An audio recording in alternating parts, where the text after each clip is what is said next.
Oh, welcome back, everyone. Now that we've been over the big ones that Wes Craven is known for, his big iconic characters and his big iconic series, I wanted to bring up part of that stands out and that Wes probably has a place in a lot of modern horror producers' hearts for, which is the meta stuff that he started doing first with Wes Craven's New Nightmare, which is the technically the final Nightmare on Elm Street film, and that then he continued to great success in the 90s with Scream, that we've already discussed. And nowadays, we're kind of in a golden age of meta horror. I think in just the last couple of years, I've gone to the indie theater and enjoyed Cabin in the Woods, Tucker and Dale versus Evil, Rubber, and a lot of these other films, some by small directors, some by large, that really kind of deconstruct the genre, goof on the genre, are kind of self-aware in various viewpoints. And that's always kind of been a part of horror, and that's always kind of been a part of the genre. But I think that more than anyone else, right at the beginning of that time, right at the beginning of that kind of self-aware, everyone's seen the VHSs they're referencing in Scream period, Wes really did some of the most to define what that kind of horror could do. And I think that you guys, have you all rewatched New Nightmare for this episode? It is still very it's a while ago, but it's still fresh in my mind. So yeah, I can Mhm. hold a conversation with it. Yeah, that was the interesting thing is that there's a lot of directors and a lot of creators that do meta horror, meta fiction, and I'll post a nice list for horror comedy and meta horror and all the great works that we could recommend from everything from Trauma to Zombieland and then everything in between.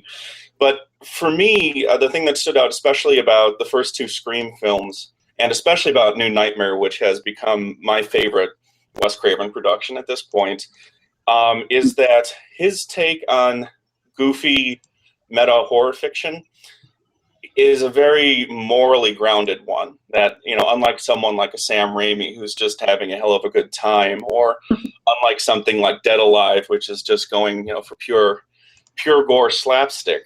Um, Wes seemed kind of haunted by his experience with the Nightmare on Elm Street films, and the more times I see it, the more it seems like New Nightmare was a conscious effort by him to kind of undo and comment on the work that he himself had done. If you guys remember in that one, the issue is that the actors and the crew for the next Nightmare on Elm Street film are being stalked by real Freddy, who's this demon that was bound to the Nightmare on Elm Street series because it became so popular.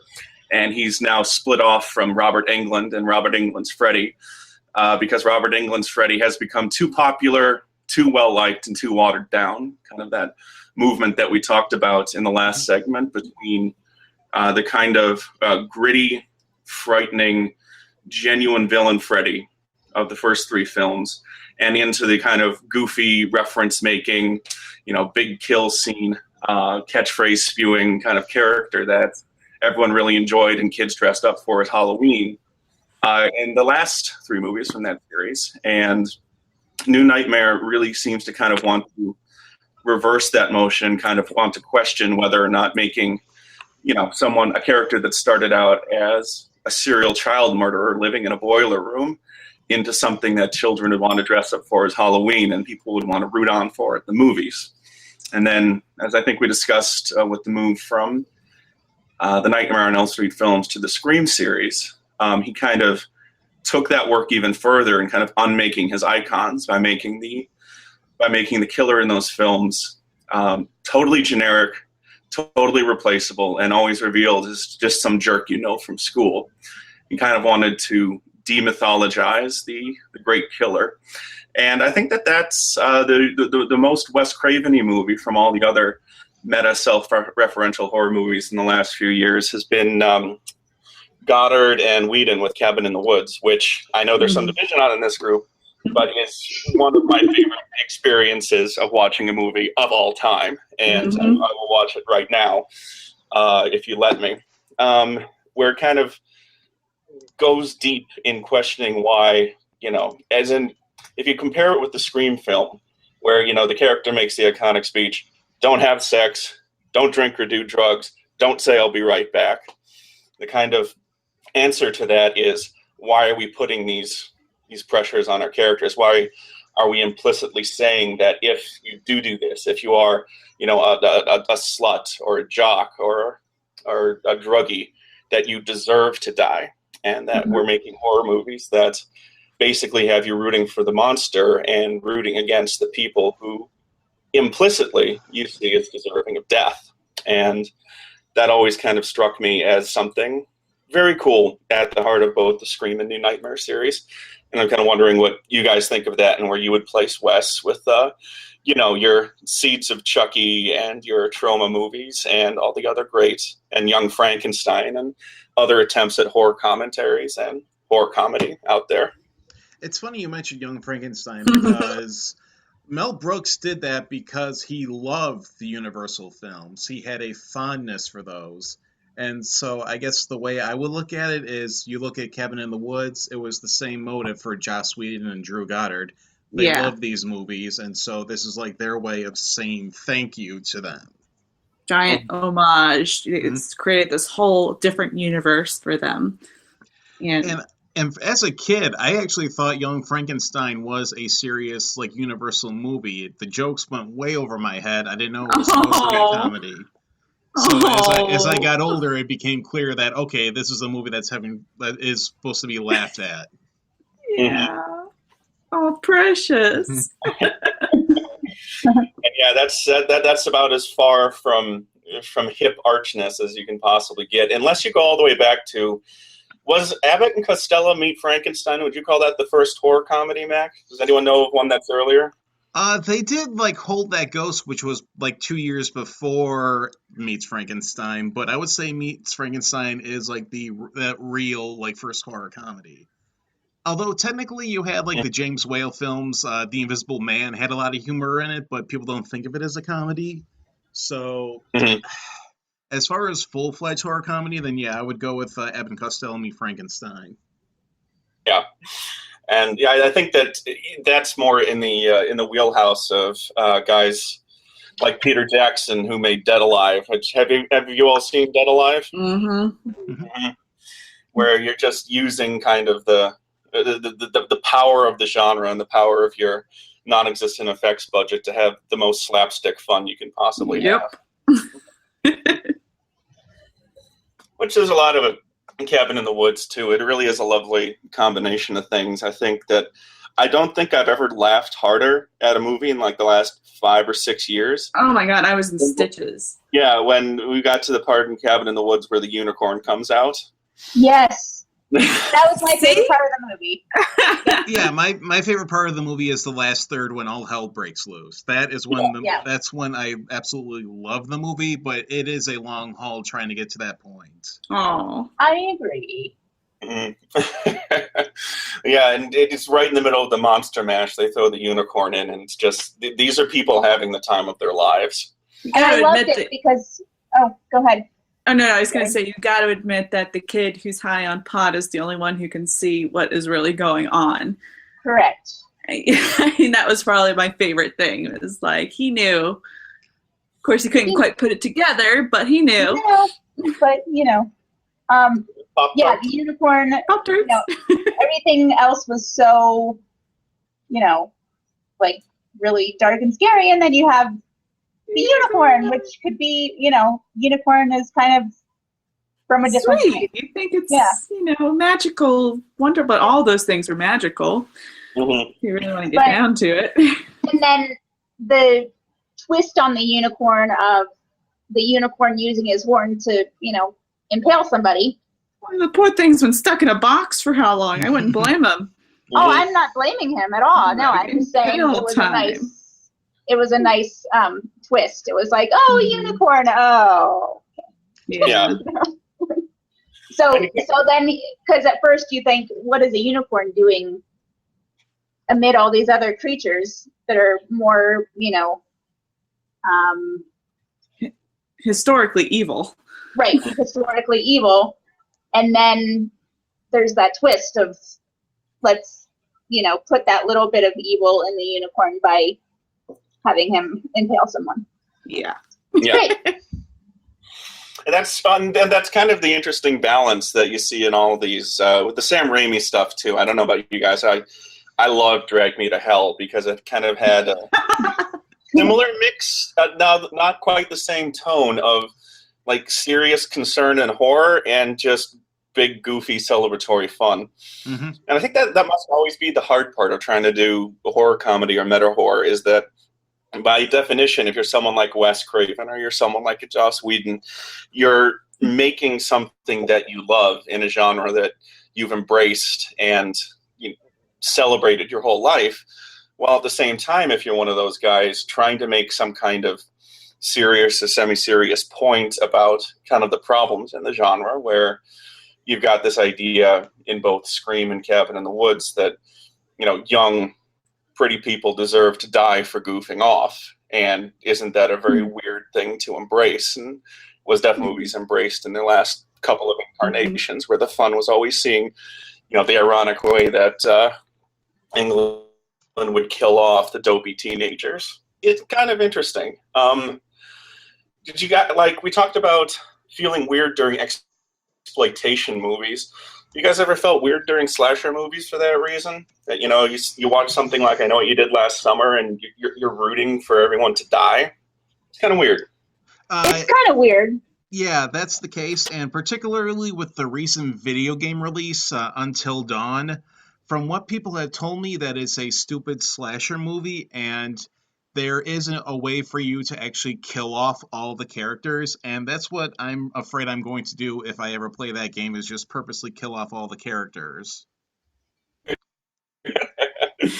Because there's dumb teenagers in a slasher movie. Mm-hmm. It's basically the thing that makes me laugh movie. about Mm-hmm. the thing that makes me laugh about I Know What You Did Last Summer is just people kind of transparently like, oh, let's kind of like they talk about in Scream, like the dumb or whatever runs up the stairs when she's supposed to be running out the door. I mean, that's kind of exactly what happens. Sarah Michelle Gellar and what's her name? Oh, yeah, the actress. What the heck is her name? Hewitt. Jennifer Love Hewitt. Jennifer Love Hewitt, yeah. You've got these jiggling boobs and, one of them is the homecoming queen. So, historically, people like that are, the popular people, right, are always the people who we want to die first because they're jerks. Right. And you got it's kind of a sacrificial princess thing going on there. It's kind of like, I don't know, it's kind of got a weird relationship. Like, you're trying to imagine this with like Brian De Palma's version of Carrie, where Yes. The popular people are actually jerks and actually do things Right. for revenge, whereas in a lot of dumber slasher movies and the kind of that that New Nightmare is kind of self-referentially poking fun at. You've just got characters who are just, young and cute, and that's, and goofy, and that's all the reason you're expected to need to pray for their death. Right. And that, after Scream, there was this whole flood of similar themes, similarly executed slasher movies, and these people just had nothing. They were just so two-dimensional that the only reason why you would see these movies is to see them killed off. So as much as we can praise Scream, we also kind of have to blame it to a point for the movies that came after. Uh-huh. Right. Came after it and missed the point completely. Mm-hmm. Right. Yeah, which is kind of interesting because, like I said, when we were just talking about them as a straight series, one of the interesting things about, the first couple of Screams is that their sympathy is always with, the kindest and most removed characters, where it's, was Justin Long the actor? Who's the actor who is the movie savvy guy in the first two? Oh, that was Jamie Kennedy. Jamie Kennedy, yeah. That's right. Close enough. I get all these wise-ass white boys mixed up sometimes. They all look the same. but yeah, and he by the end of the spoiler alert, by the end of his life in the second movie, he'd gone from the snarking character to the kind of the audience sympathy character. because he died trying to help his friends. And it's never the people, it's never the characters that are media savvy and who are trying to sell their books and get their talk shows and become the next OJ or whatever. God, also watching the Scream movies and just seeing how because they all preceded the events that you think about when you think about their cultural commentary. Like Columbine wasn't until a couple of years after Scream. Right. Where it kind of predicted the mentality perfectly of dumb young men trying to get famous in, a media age by being killers. Yeah. And by being edgy. It was kind of ahead of its time. And also, and this is not a horror film, but The Basketball Diaries also kind of predated the whole Columbine thing, and the music video for Jeremy by Pearl Jam, they all kind of absolutely showed us exactly what was going to happen before it actually happened. Jeremy is an interesting case considering that was about a suicide and not a school shooting, but the way they edited the video, it actually makes it look like he shot the other students. Oh. Okay. I'll have to go back and check that out again. But yeah, it was definitely something, this kind of nihilism that was in the water at the time. And I think that for the first two, Wes did a pretty damn good job of kind of teasing out what was so screwed up about it. That, and of course, there was this trademark. One of the things that I really enjoyed going back and watching the first Freddy movie again was that it contains the first slapstick scream chase. If you remember that, when she pulls Freddy in from the dream, chases her around the house for a while, and she's got all these Home Alone traps, and she's just beating the living crap out of him. Although technically that was in Last House on the Left as well, so I guess maybe that was Wes Craven just pulling from a well he rarely goes to, because it was maybe only 3 movies I think he ever had a sequence like that. So I mean it's I think it's the fact that that's associated with Wes Craven, but yet at the same time he only did it for 3 movies. Oh, both the Scream movies. Anytime that the killer actually closes in on one of his victims, he usually gets his ass kicked or has some kind of hilarious pratfall involved, and so it's kind of defanging this idea that these angry young men with cameras have about their importance in the world and about their competences, as badasses. I thought that was one of the nice subtle touches that, oh God, what was his name? The screechy voiced guy who was the killer in Scream 1, who was not Skeet Ulrich. Matthew. Scrappy. Yeah, Matthew Lillard. Yeah. Scrappy, he not the what's his name? Darn it, the obvious hippie. Scooby Doo. Yes. Yeah, and that sequence in the kitchen where they're trying to decide who's going to stab whom and what their cover story is going to be, and he's worried that his parents will be mad at him for bleeding all over everything. I think that's kind of the take on the angry young men at the time that Wes was trying to get across, that killers are not immortal icons of badassery. There's mostly just jerks with knives. You know how stupid this is? This is what it looks like when you do it too. Right.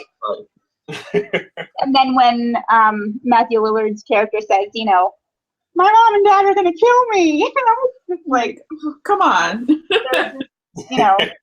Yeah. Little boys playing with knives, Yeah. It kind of drives home the idea that, killers aren't superhuman genius plotters, celebrities. They're mostly just jackasses down the street with a They're not immortal Freddy Krueger, is what it comes down to. No. Exactly. Yeah. They're not a Jason Voorhees kind of thing. Or Michael Myers. Mike Myers, too. Yeah, my buddy Mike.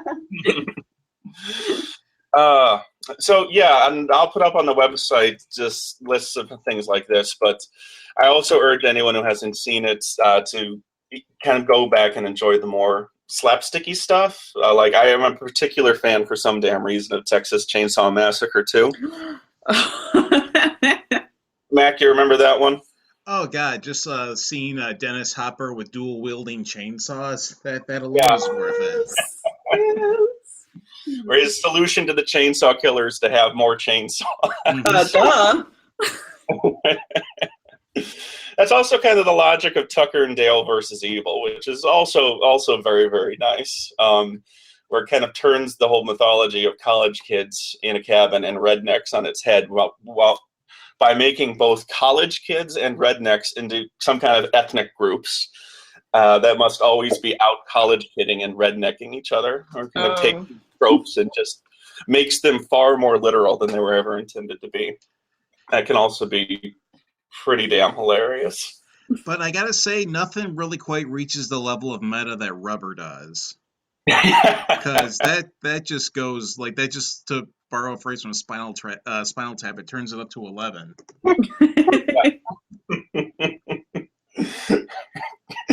Yeah, that one, the big laugh moment for me. That one's a little bit of a slog for me, just because it's so oddly paced. But the point at the end where, spoiler alert, he's reincarnated as a tricycle. That got the biggest damn laugh out of me ever.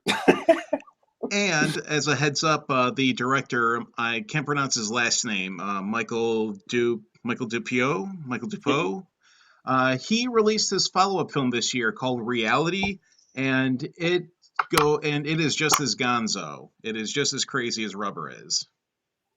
And with a name like that too. Okay, we'll have to check that out. So yeah, as your mileage may vary, but I'll get a couple of the genres up there and some of our favorite examples, and you guys can feel free to add to the list. We haven't even gotten into discussing the trauma movies yet. But there is something else I wanted to throw out there for our very first Ghoul Kit, which is that if you take a look at New Nightmare, one of the things it reminded me of right away, and I'll have a special section for this on the blog and links to it below, the videos or any audio files you're hearing, is this old Orson Welles documentary called F for Fake, which I don't believe any of you guys have seen. No. Okay.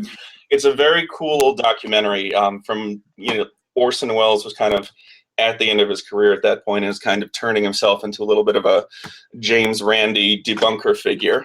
And this was kind of his big piece. And it was a documentary about an art forger who'd had his biography written by a journalistic forger who did something, who has involved in a scandal for Howard Hughes for a biopic. And then about Orson Welles' own history as a faker and forger with his War of the Worlds scams. So kind of layers of everything artists can do to deliberately deceive or manipulate people. And I'll also put a link up to something else from that period, which is one of my favorite little things on the internet, where Orson Welles talks about the time that he skipped off on set to go and be a fake psychic, and then ended up just by being so good at being a fake psychic, almost convincing himself he had pure motives and actually had psychic powers, which I think is interesting because when I look at New Nightmare and kind of see Wes Craven talk about interrogating himself and kind of interrogating his own genre, one of the things that he seems very interested in, and the same way Welles was interested in, seeing how filmmakers and forgers have so much, and magicians have so much in common, was the kind of story someone tells themselves when they're doing something they know is bullshit. I think that the kind of little scenes that Wes put in New Nightmare, where he's writing his own script to his own film and begging his own stars to come back and be in his metafilm, which is actually the film you're watching right now. That gave me that good old warm, jolly Orson Welles-y feeling. So it's actually, I think that it kind of does for the horror genre what he was trying to do, just for film students in general. And the whole thing is, you can just watch it for free on YouTube. It's right up there, and I'll put links for it on the website. And I would totally urge you guys to check it out. Absolutely. I'm sorry, but the critic has forever ruined Orson Welles for me. Just ignore it. Just ignore it. That or Animaniacs.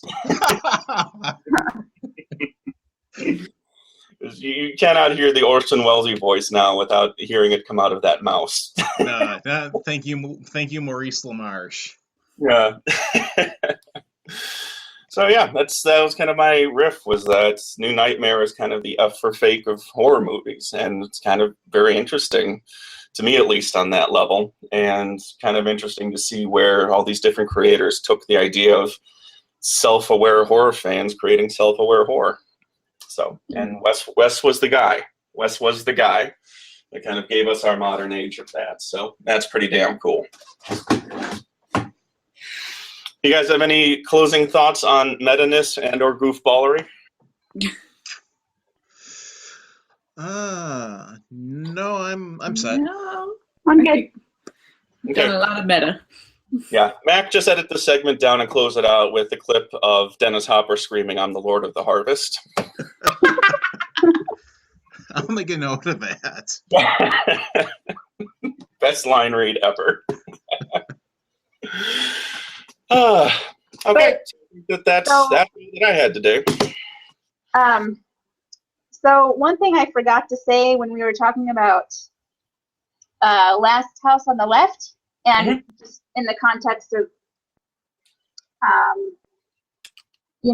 real historical events kind of influencing things, was Charles Manson.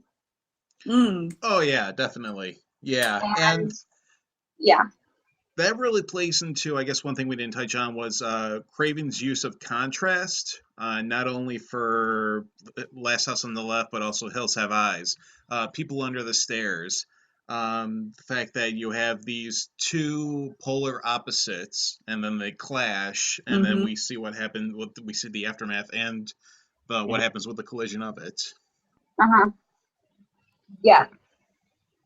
So, just so in grad school, I wrote a paper about Charles Manson. I don't recommend doing that because, I mean, I was living alone and talk about nightmares. Anyway, I've only seen Last House on the Left once, but that's enough.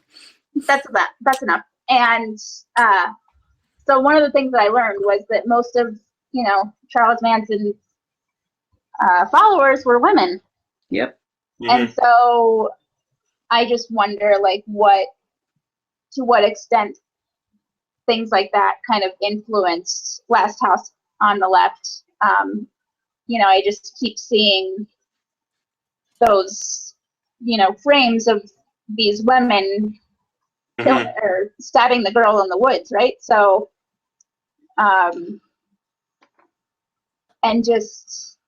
so maybe that's one of the reasons why a scene like that kind of came about, was because, that kind of thing was already in the psyche of American people. Oh yeah, with the Sharon Tate murders, yeah. Definitely. And so I don't know what you guys have anything to add about that, but just something that popped into my mind. Yeah, and it'd be interesting to go back and see how kind of every period of Wes's career here that we've discussed really kind of reflects the, kind of shines a mirror back on the fears of its time. He's been through, he was with us for so long, and he went through so many eras and helped to change so many of them, that I think that you're right, Lindsay, especially in pointing out that he always seemed to have an instinct for what people were extremely afraid of in extremely current terms in real life, and kind of build his monsters and his anxieties around that, which is a rare gift, and was going to be one of the things that makes his career so distinct. Absolutely, because it makes it all real, and the fundamental reason we can all watch horror films and enjoy them is because we know on some level it's really not real. Like, this could never happen. And yet, he's pulling from things that did happen and kind of exploding them in a way that takes them somewhere else. just keep repeating to yourself, it's only a movie, it's only a movie, it's only a movie. That's what I do. That's exactly what I do. It seems like a very good note to close on. Thank you guys so much. It has been a great and enlightening first episode, and now I have roughly 9,000 more cool things to read and watch. Well, hopefully that will be how these episodes end out, is Yeah. we will continue on making more connections and coming up with more ideas and exploring our interests in this genre more deeply. Mm-hmm. So Yeah. Mac, have you decided what we're calling our Happy Hannibal-ween? That's the title I was Happy going for. Halloween! Happy Hannibal-ween? That's what Yeah. we're going Halloween! Yeah. Or Lindsay and I are very excited. Hannoween. Hannoween? Also? Hannoween. Hanny weenie. We have a lot of titling decisions to make. This week I'll be about titles. And I can't wait to get that list of homework from Sherry and Lindsay regarding our happiest of happy Hannibal-weens. We're excited. We're excited. We're a little excited.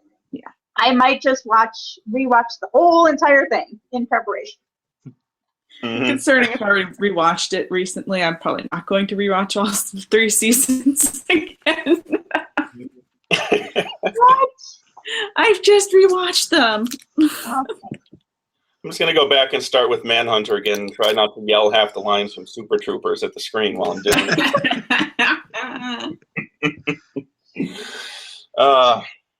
It has been a blast. Thank you guys so much. Thank you. Has Yeah, been. Thank it was awesome. you. And what is our blog again, Mike? Can you say it for the people out there listening? I can as soon as we finally decide on a damn name for it. Oh, that's great. Forget me trying to advertise. Oh, don't worry. We'll stick a bunch of advertising on this sucker just as soon as we know what we're advertising. Awesome. Yep. Awesome. And we'll sauce. stick an intro and outro on there too. So yeah, let's get to it. I'm going to be coming up with more dumb blog and podcast names kind of all night here. Awesome. You got me thinking too, so I'll try and come up with something here. Yep. And we'll try not to put a 4 in the middle of the name. Yeah. No numbers.